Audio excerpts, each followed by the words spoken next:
বিড়াল মারার সেগুন কাঠের মোটা ডাল দিয়ে একাধারে প্রহার করে চলেছে 7 বছরের বাচ্চাকে একজন মধ্যবয়সী নারী।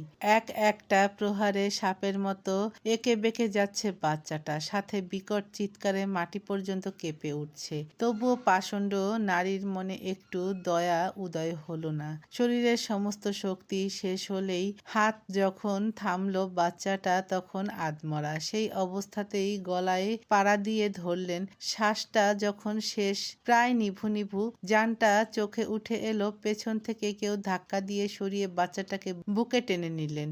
অস্পষ্ট একটা আওয়াজ বের হলো বাচ্চাটার মুখ দিয়ে, ফুয়াম্মু। চোখ মেলে তাকিয়ে দেখে চোখের জলে গাল বেয়ে গলা পর্যন্ত ঢল নেমেছে। দিস ফাকিং টিয়ার্স বলে হাত বাড়িয়ে টিস্যু বক্স থেকে টিস্যু নিয়ে চোখ মুছে নিল। তারপর আপন মনে বিড়বিড় করে, বেঁচে আছো তো ফুয়াম্মু? তোমার কাছে এক জীবন ঋণ আমার, শোধ করার সুযোগটা দিও প্লিজ।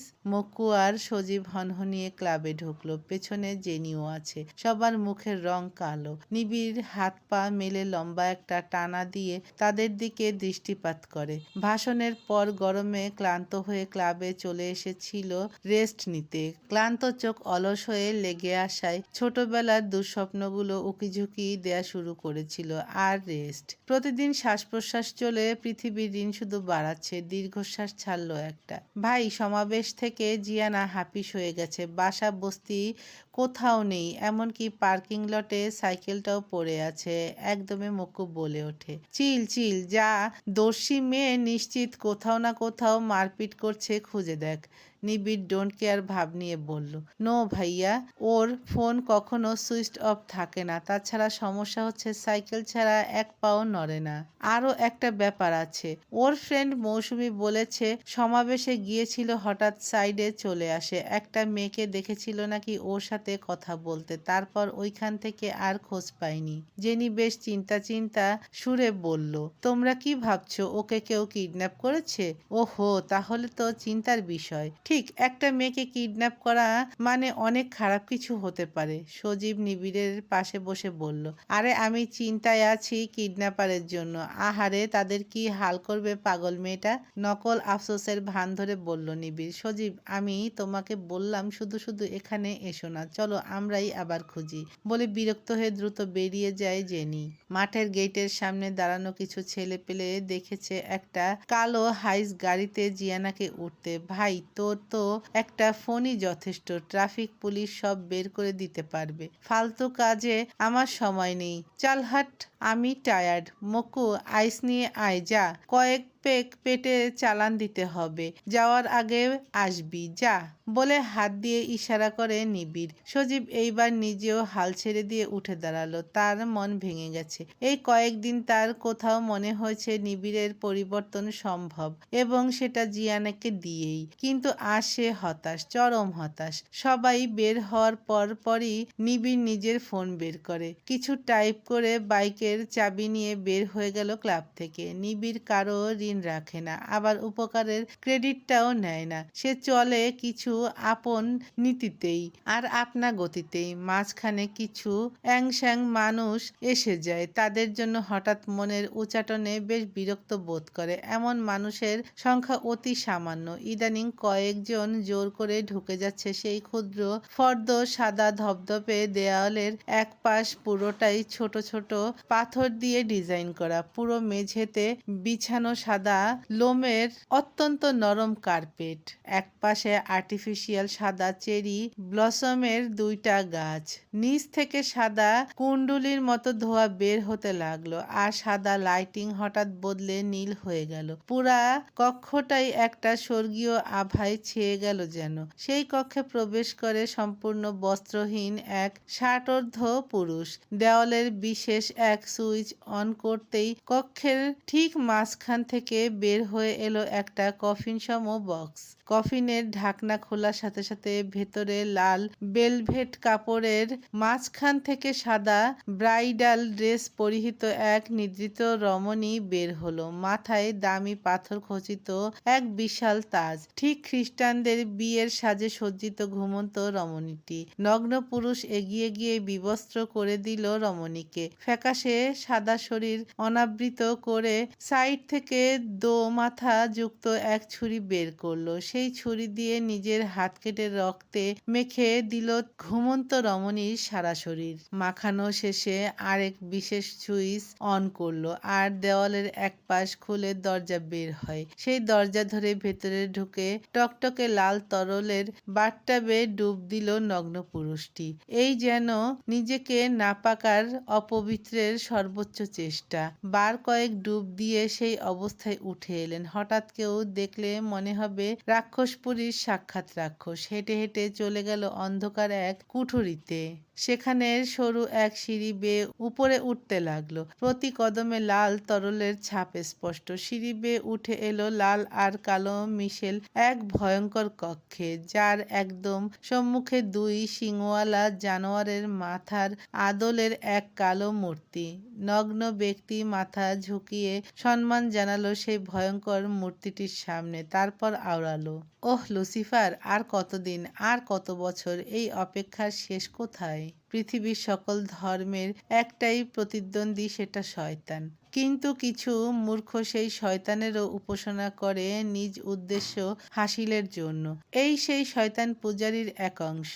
মায়ের সাথে আদর করে কথা বলতে হয়, বাবার সাথে সম্মান দিয়ে, স্পাউসের সাথে সত্যি কথা, ভাইয়ের সাথে মন দিয়ে কথা, বোনের সাথে আদর দিয়ে কথা, বাচ্চাদের সাথে উৎসাহ দিয়ে, বন্ধুদের সাথে আনন্দের সাথে কথা বলতে হয়। ওনার সবগুলা কথা জিয়ানা মনে মনে স্মরণ করেও কিডন্যাপারের সাথে কিভাবে কথা বলতে হয় খুঁজে পেল না। গাড়ির দরজায় দাঁড়ানোর সাথে সাথে তাকে স্কোপালামিন বা শয়তানের নিঃশ্বাস নামে পরিচিত পাউডার ছুঁড়ে মারে। তারপর তাদের বশবর্তী হয়ে নিজেই গাড়িতে উঠে বসে। একটা চৌকির স্ট্যান্ডের সাথে হাত পিছমোড়া করে বেঁধে রেখেছে। মাথা হালকা ঝিমঝিম করছে। ছোট একটা খুপড়ির মতো টিনের ঘর। চৌকি ছাড়া দ্বিতীয় কিছু আর নেই এই ঘরে। শুনশান নীরব চারপাশ। পূর্বাহ্ন গিয়ে যে মধ্যাহ্ন চলছে বোঝা যাচ্ছে টিনের চালের তাপের কারণে। মাথা ঘুরিয়ে ঘুরিয়ে সব দেখে নিল সে। জিয়ানা নিশ্চিত হলো তার নিউজ লিক হয়ে সেল হয়ে গেছে। এখন ঠান্ডা মাথায় এখান থেকে বের হতে হবে। চিন্তা হচ্ছে জিয়াউলের জন্য। জোরে জোরে শব্দ করে কাশতে লাগলো, যেন কেউ আসে এই রুমে। কাজ হলো জিয়ানার ট্রিক্সে। দুইজন ঢুকলো, একজন মধ্যবয়সী, আরেকজন হ্যাংলা পাতলা লম্বা অল্প বয়সী ছেলে। তবে সে আবার বিশেষ সাজগোজ করেছে, যেমন সিল্কের প্রিন্টের শার্ট আর আবার 3টা বোতাম হাঁ করে খোলা, সাথে স্কিনি জিন্স, পায়ে স্যান্ডেল, হাতে অনেকগুলা ব্রেসলেট, গলায় আবার রূপার চেইন, চুল স্পাইক করা। জিয়ানা তার দিকে তাকিয়ে বিমূর্ত হয়ে বলে ওঠে, ওয়াও, আপনি কি সাল্লু ভাইয়ের রিলেটিভ? চ্যাংড়া বিরক্ত হয়ে একটু এগিয়ে এসে বলে, মানে সাল্লু ফাল্লুকে? আরে সালমান খান, আপনি তো তার একদম জেরক্স কপি। বডি উঠবে উঠবে করছে। ওয়াও, সত্যি আপনি তার বংশের কেউ নিশ্চিত? এইবার চ্যাংড়ার মুখে বিরক্ত সরে আলাদা একটা গ্লো এসেছে, কিন্তু মধ্যবয়সী লোকটার এক ধমকে সেটা কেটে যায়। এই চুপ, বেশি পটপট করলে থাবড়া দিয়ে মুখের মানচিত্র পাল্টাই দিমু। মাইয়া মানুষের কথা আমার মস্তিষ্কে আগুন জ্বালায় দেয়। জিয়ানা বুঝলো এই গুন্ডার সাথে বিশেষ সুবিধা করতে পারবে না, তাই মুখটা হঠাৎ কাঁদো কাঁদো করে বলে, আমাকে কিডন্যাপ করেছেন কেন? বিক্রি করে দিবেন? না, আমাদের অর্ডার শুধু কিডন্যাপ করা, বাকি কিছু জানি না। চিকন আওয়াজে চ্যাংড়া গুন্ডাটা বলল। জিয়ানার কাছে লাগলো অনেকগুলা মুরগির বাচ্চা চিউ চিউ করলো যেন। এই যে কিডন্যাপ হয়েছে প্রচন্ড সিরিয়াস ইস্যু, মানে জীবন মরণ ব্যাপার। কিন্তু তার পেট ফেটে হাসি পাচ্ছে। নিজেকে সামলিয়ে বলল, শুনুন, আমার প্রচন্ড ক্ষুধা পেয়েছে, একটা বিফ বার্গার আর বাবল টি খাওয়ান না প্লিজ। ও হ্যাঁ, বার্গারে টমেটো দিতে না করবেন, লেটুস পাতা 2টা হবে, ওকে? শালি হানিমুনে আসছো, এমন ভাব করতাছো? বলে জিয়ানার গালে সজোরে একটা চড় দিল মধ্যবয়সী গুন্ডা। চড়ে জিয়ানার ঠোঁট কেটে যায় তৎক্ষণাৎ, আর মাথায় ঝিমঝিম ভাবটাও বেড়ে গেল। এই চড় হজম করে ফেক কান্নার ভাব ধরে গুন্ডা 2 এর দিকে তাকিয়ে বলে, দেখলেন সাল্লু ভাই, আপনার বস কেমন? কুরবানির আগেও তো পশুকে ভালো মতো খাওয়ায়, আর আমি তো মানুষ। বস কথাটা ইগোতে লাগলো চ্যাংড়ার। সাথে সাথেই প্রতিবাদ করে বলে ওঠে, কিসের বস? এইখানে আমাদের কোনো বস নেই, সবাই সমান। গুন্ডা ওয়ানের দিকে তাকিয়ে বলে। আর আপনি হাত তুললেন কেন? সামনের বাজার থেকে একটা বার্গার নিয়ে আসেন যান। তারপর পকেট থেকে টাকা বের করে দিল। ওয়েট ওয়েট, আমার ব্যাগটার ভেতরে একটা পানির বোতল আছে, সেটা কেউ যেন না খায়, ওইটাতে বিষ মিশিয়ে রাখছি। জিয়ানা দুঃখী ফেস করে বলে। হকচকালো দুই কিডন্যাপার। বিষ কেন?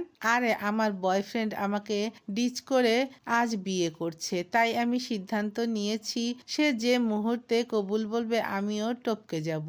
এক হিসেবে আপনারা আমাকে উপকারী করলেন, বার্গারটা খাওয়ার পর খুন করে দিয়েন, তাহলে আমার আর পাপ হবে না। ব্যাক্কেল হয়ে গেল কিডন্যাপার দুইজন। তখন ঘরে প্রবেশ করলো একজন নিগ্রো। জিয়ানা তাকে দেখেই বলে ওঠে, আরে এই কাইল্লাকে? অন্ধকারে তো দেখাই যাচ্ছে না। ফ্যাসফ্যাসে একটা হাসি দিল গুন্ডা টু, কিন্তু গুন্ডা ওয়ান আবার ধমকে উঠে বলে, এরাই অর্ডার দিয়েছে, এখন তোমাকে নিয়ে ফুর্তি করবে, কাইল্লা কি জিনিস হারে হারে বুঝবা। ভেতর ভেতর জিয়ানা একটু ঘাবড়ে যায়। নিগ্রোর যে শরীর নিশ্চিত 6 ফিটের ওপর, ভেতরকার পরিস্থিতি যেমনই থাক, বাহিরে সেটা দেখাবে না আর না সে দমে যাওয়ার পাত্রী। আরে এমন নিগ্রো 3-4টা সামলাতে পারবো, ফিকার নট, কিন্তু সবার আগে আমি এই সাল্লু ভাইকে সময় দিতে চাই বলে চোখ টিপ দেয় আর অত্যন্ত লাস্যময়ী হয়ে একটা খিলখিল করে হাসি দিল। উপস্থিত প্রতিটা পুরুষের বিষম খাওয়ার অবস্থা যখন তখন আবার বলে ওঠে, কিন্তু আমি অনেক ক্ষুধার্ত, তাই এইবার বার্গার আর পিৎজা দুইটাই লাগবে। ও হ্যাঁ, পিৎজায় ব্ল্যাক অলিভ দিবেন না, আই ডোন্ট লাইক ইট। এতক্ষণে সাল্লুগুন্ডা গলে হয়ে গেছে। সে বাকি দুইজনকে ঘর থেকে বের করে দেয় এক প্রকার জোর করেই। জিয়ানা এতক্ষণে আরেকটু আবেদনময়ী হওয়ার চেষ্টা করছে। লাইফের এই পর্যায়ে এসে তার মনে হচ্ছে, না, মেয়ে হওয়া বেশ উপকার, বিশেষ করে এই লিপ্সাযুক্ত পুরুষদের সমাজে। কিন্তু মেয়েলি স্বভাব বহির্ভূত জিয়ানা নিজেকে আজ অসহায় আবিষ্কার করে। একটু ঢং ভং আর ন্যাকামিও যে জায়গা বিশেষ কাজে দেয় আজ হাতে নাতে প্রমাণ পেল। এজন্যই তামান্নার 3টা বর হয়ে গেছে আর সে সিঙ্গেল। সাল্লুগুন্ডা ততক্ষণে জিয়ানার বেশ কাছে চলে এসেছে। জিয়ানা একটা লাজুক ভাব নিয়ে বলল, সত্যি তুমি সালমানের কেউ না? Can I touch you? আমার বিলিভ হচ্ছে না এত হ্যান্ডসাম কেউ এক্সিস্ট করে। তুমি ডাক শুনে চ্যাংরা আবেগ আপ্লুত হয়ে পড়ে। তার এই গুন্ডামির জীবনে কোনো মেয়ে এমনভাবে বলা তো দূর কি বাত, তাকিয়েও দেখেনি। সেখানে এমন এক স্মার্ট মেয়ে তার প্রশংসা করছে। করো না, টাচ করো বলে মুখ এগিয়ে দিল। জিয়ানা অসহায় হয়ে বলল, হাত বাঁধা সম্ভব না। সাল্লু চালু চিজ ফট করে দূরে চলে গিয়ে বলে, ভাই বারবার সাবধান করেছে, তুমি নাকি ডেঞ্জারাস মাইয়া, কথা কম, চলো আমরা একটু রোমান্স করি, তোমাকে আমার হেভি ভালো লাগছে। জিয়ানা গাল ফুলিয়ে ঢং করে বলল, যাহ, তোমার সাথে নো রোমান্স। পরক্ষণেই চমকে উঠে বলে, আচ্ছা একটা গেম খেলি চলো, যদি তুমি বলতে পারো তাহলে আমি এই অবস্থায় তোমাকে রোমান্স করতে দেব, আর যদি না পারো আমার তোমাকে টাচ করতে দিতে হবে। রাজি? যদিও মনে হচ্ছে তুমি জিতে যাবা, কারণ বেশ বুদ্ধিমান লোক তুমি। সাল্লু ভাই শার্টের কলারটা একটা ঝাড়া মেরে বলে, চলো রাজি। আমি যে কথাটা বলবো তুমি সেটা 5 বার টানা বলবা, ওকে? সাল্লুগুন্ডা উপর নিচ মাথা ঝাঁকিয়ে হ্যাঁ বোঝালো। লীনা নীল? নীলা লীলা নীল না বলো। সাল্লু বোকা হয়ে হা হয়ে গেল। কিসের লীলা লীলা নীল? বুঝি নাই, আবার বলো। আবার বলল, লীনা নীল, লীলা লালা নীলা না। খিলখিলিয়ে হেসে দিয়ে জিয়ানা বলে, একবারই তো পারলা না, তুমি হেরে গেছো। না না, হবে না এটা, তুমি ঢপ দিচ্ছ। ও মা, তুমি দেখি ইমানদার গুন্ডা না। শুনো গুন্ডা মাস্তান যাই হও, জীবনে নিজের মুখের কথার একটা ওয়েট রেখে চলবা। আচ্ছা, আবার অন্য একটা বলছি, না পারলে কিন্তু এইবার তুমি চিটার হয়ে যাবা। রুলারের লড়াই, বলো 5 বার। এইবার একবারও বলতে না পেরে রেগে গিয়ে জিয়ানার হাতের বাঁধন খুলে দিল। আর জিয়ানা ঝাড়া মেরে উঠে চওড়া একটা হাসি দিয়ে বলে, খেলা হবে। মহিলারা যখন রাগ করেন তখন 2টা উপকার হয়। এক, শব্দ দূষণ কমে যায়, কারণ তারা একেবারে মিউট হয়ে যান।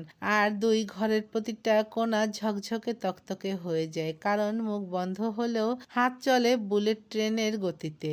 আঞ্জুমান মেয়ে আর স্বামীর প্রতি রাগ করে আজ কলেজ ছুটি নিয়ে ইচ্ছামতো ফার্নিচারগুলোকে ঘষামজা করছেন। ভাবখানা এমন, এগুলা ফার্নিচার না, স্বয়ং জিয়াউলের পিঠ। মর্জিনা বেওয়া মেয়ের হাবভাব দেখছে শুধু।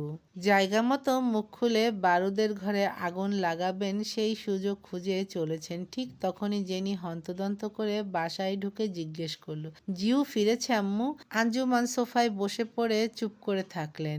জেনি উত্তর পেয়ে ডাইনিংয়ে গিয়ে এক গ্লাস পানি খেলো, তারপর কাছে এসে বলে, থানায় চলো, মিসিং ডায়েরি করতে হবে। আব্বুর খোঁজ পেয়েছো? হ্যাঁ, সকাল সকাল ঢাকায় গেছে, ফোনটাও ফেলে গেছে, একটু আগে ফোন করে জানিয়েছে।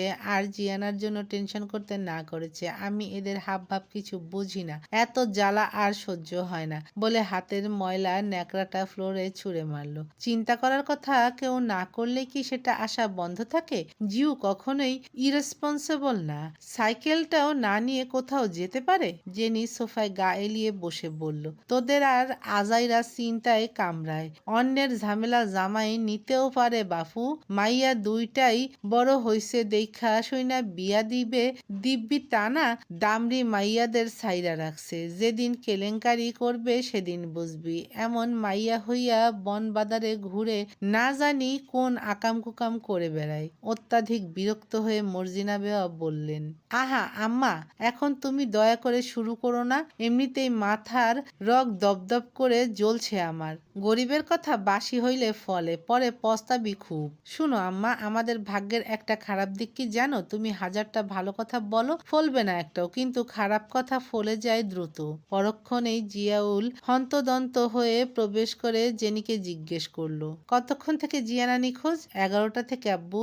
জিয়াউল ঘড়ি দেখে হিসেব করলো, এখন বাজে বিকেল 5টা, তার মানে 6 ঘন্টা থেকে হদিস নেই। উনি আর দাঁড়ালেন না, যেমন ভাবে এসেছিল সেভাবেই বের হয়ে গেলেন। কলাতলি বাজারে এসে নিবিড় বাইক থামালো, ফোন বের করে আশেপাশে হেঁটে হেঁটে সব দেখতে লাগলো। কাঁচা বাজারের একপাশে একটা কালো হাইস গাড়ি দাঁড়ানো, কিন্তু গাড়ির ভেতর কেউ নেই। রাস্তাটা বেশ চিপা, গাড়ি রাখার জন্য অন্য গাড়ি পাস করতে বহু প্যারা খেতে হচ্ছে।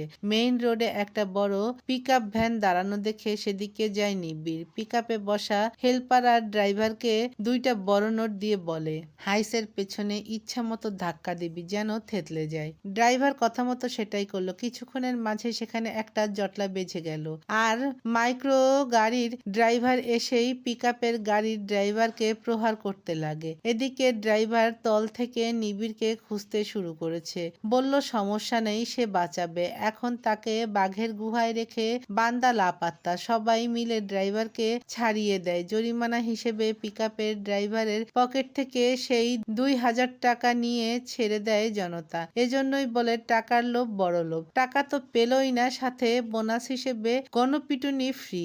মাইক্রো ড্রাইভারকে নিবিড় ফলো করতে শুরু করেছে। তাকে অন্য একজন একটা প্যাকেট দিল, সেটা নিয়ে কয়েকটা চিপা গলি পার হয়ে হাঁটতে হাঁটতে একটা ফাঁকা জায়গায় বের হয়। এইবার সেই ড্রাইভার তাকিবুকি করে চারপাশে নজর ঘুরিয়ে দেখে নিল, তারপর ঝোপের মতো একটা জায়গায় পাশে একটা ডোবা, সেটার ধার ঘেঁষে কয়েক কদম পার হয়েই ছোট একচালা টিনের ছাপড়া নজরে এলো। 10 হাত দূর থেকেও দেখা যায় না ঘরটা, জংলি লতাপাতায় এমন ভাবে ঢেকে রেখেছে। লোকটা টিনের দরজায় 2টা টোকা দিল, তাতে অল্প একটু খুলে গেল। হাতের সেই ব্যাগটা অল্প ফাঁকা দরজা দিয়ে ঢুকিয়ে দিয়ে ব্যাক করলো। নিবিড় জঙ্গলের আড়ালে স্থির হয়ে দাঁড়িয়ে। ড্রাইভার যাওয়ার পর শব্দহীন পায়ে ধীর গতিতে সেই ঘরের কাছে গিয়ে দাঁড়ালো। ভেতর থেকে শুনতে পেল সেই পরিচিত খিলখিল শব্দের হাসি, আর কারো নাক দিয়ে গোঙানির শব্দ। নিবিড়ের হাত মুঠো করে ফেললো, ঘৃণায় বমি চলে এলো। পা বাড়ালো ফিরে আসবে, তারপর মনে হলো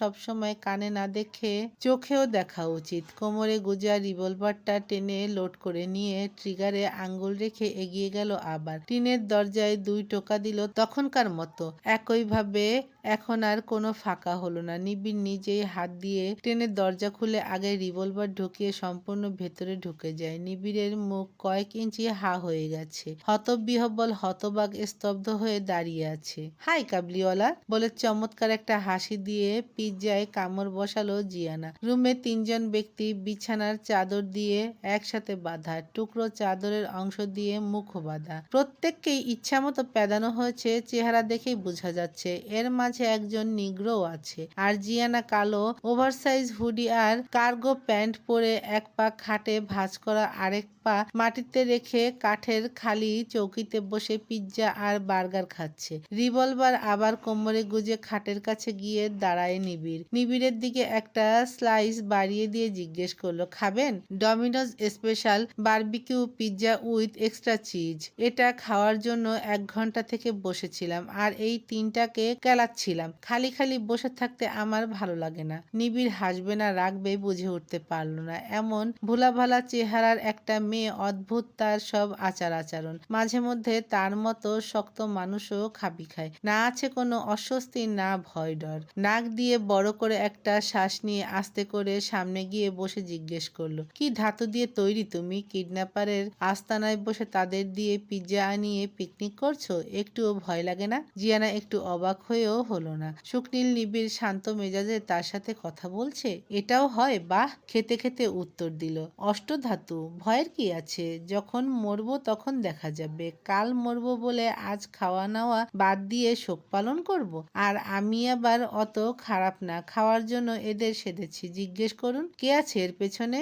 তোমার মতো পাগলের সাথে কার শত্রুতা? জিয়ানার ঠোঁটের কোণ থেকে পিৎজার চিজ তর্জনী আঙ্গুল দিয়ে মুছে জিজ্ঞেস করলো নিবিড়। জিয়ানা হালকা বিষম খেলো। এই লোক কি মাতাল হয়ে এখানে এসেছে নাকি? একবার ভাবলো জিজ্ঞেস করবে, শুকনা বা ভেজাটা খেয়ে এসেছে কিনা। তারপর ভাবলো না থাক, বাঘের খাঁচায় বসে নতুন করে সিংহের সাথে জড়ানো ঠিক হবে না। আপনি কিভাবে জানলেন আমি এখানে? আমি তো ভেবেছি আপনি, বলে সাল্লু গুন্ডার মুখ থেকে কাপড় সরিয়ে পেট বরাবর একটা লাথি দিয়ে বলে, সাল্লু ভাই বলেন তো কে আমাকে কিডন্যাপের জন্য আপনাদের হায়ার করেছে? সাল্লু নিবিড়ের দিকে তাকিয়ে ফোলা গাল নিয়ে আস্তে করে বলে, সমুদ্র ভাই। জিয়ানা আর একটা লাথি দিয়ে বলে, ওই তোরে গুতাতে গুতাতে কথা বের করা লাগবে, সব বল। সমুদ্র ভাই সন্ধ্যা পর্যন্ত আমাদের দায়িত্ব দিছে, একটু পরে আইসা এরে নিয়া যাইতো।